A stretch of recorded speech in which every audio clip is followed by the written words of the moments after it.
ಯುವ ಪೀಳಿಗೆಯಲ್ಲಿ ಕೌಶಲ್ಯ ಅಭಿವೃದ್ಧಿಗೆ ಉತ್ತೇಜನ ನೀಡಲು ಕೇಂದ್ರ ಸರ್ಕಾರ ಹಲವು ಕ್ರಮಗಳನ್ನು ಕೈಗೊಂಡಿದೆ ಎಂದು ಗ್ರಾಹಕ ವ್ಯವಹಾರ, ಆಹಾರ ಮತ್ತು ನಾಗರಿಕ ಸರಬರಾಜು ಖಾತೆ ಸಚಿವ ಪ್ರಹ್ಲಾದ್ ಜೋಶಿ ಬೆಂಗಳೂರಿನಲ್ಲಿಂದು ಹೇಳಿದ್ದಾರೆ. ಶಿಕ್ಷಣ ಉತ್ಕೃಷ್ಟ ಪ್ರಶಸ್ತಿ ಕಾರ್ಯಕ್ರಮದಲ್ಲಿ ಪಾಲ್ಗೊಂಡು ಹೊಸ ಐಐಟಿಗಳಲ್ಲಿ ವಿದ್ಯಾರ್ಥಿಗಳ ಸಂಖ್ಯೆ ಹೆಚ್ಚಿಸಲು ಅನುದಾನ ಸಹ ನೀಡುತ್ತಿದೆ. ಯುವ ಪೀಳಿಗೆಯಲ್ಲಿ ಕೌಶಲ್ಯ ಅಭಿವೃದ್ಧಿಗೆ ಉತ್ತೇಜನ ನೀಡಲು ಹಲವು ಕಾರ್ಯಕ್ರಮಗಳನ್ನು ಹಮ್ಮಿಕೊಳ್ಳುತ್ತಿದೆ. 23 ವೈದ್ಯಕೀಯ ಕಾಲೇಜು, 7 ಹೊಸ ಐಐಟಿ, 16 ಐಐಐಟಿ ಕಾಲೇಜುಗಳ ಸಂಖ್ಯೆ ಹೆಚ್ಚಿಸಿದೆ ಎಂದರು. 2030ರ ವೇಳೆಗೆ 14,500 ಸರ್ಕಾರಿ ಶಾಲೆಗಳನ್ನು ಮೇಲ್ದರ್ಜೆಗೇರಿಸುವ ಕೆಲಸ ನಡೆದಿದೆ.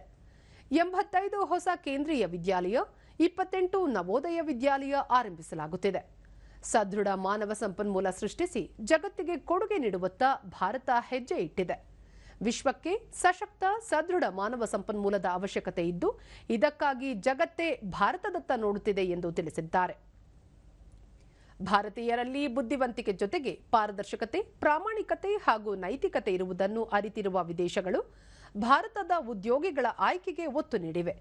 ಸ್ಪರ್ಧಾತ್ಮಕ ಯುಗದಲ್ಲಿ ಪ್ರತಿಯೊಬ್ಬರೂ ಅಪೇಕ್ಷೆ ಪಡುವಂತೆ ಮಕ್ಕಳಿಗೆ ಕೌಶಲ್ಯ, ತಾಂತ್ರಿಕ ಹಾಗೂ ನೈತಿಕ ಶಿಕ್ಷಣ ನೀಡುವ ಅಗತ್ಯವಿದೆ ಎಂದು ಹೇಳಿದರು.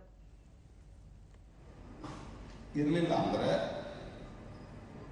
ನಾವು ಗ್ರಾಜ್ಯುಯೇಟ್ ಆಗ್ತಿದ್ದೇವೆ ನನಗೆ ಗೊತ್ತಿಲ್ಲ. ಯಾಕಂದ್ರೆ ಹೊರಗಡೆ ಹೋಗಿ ಕಲಿಯುವಂಥ ಸ್ಥಿತಿಯಲ್ಲಿ ನಾನು ಇರಲಿಲ್ಲ, ಅಂದರೆ ನಮ್ಮ ಕುಟುಂಬ ಇರಲಿಲ್ಲ. ಯಾಕಂದರೆ ನಾವು 4 ಜನ, ನಮ್ಮ ತಂದೆಯವರು ಒಂದು ರೈಲ್ವೆಯಲ್ಲಿ ಕ್ಲರಿಕಲ್ ಹುದ್ದೆಯಲ್ಲಿ ಇದ್ದರು.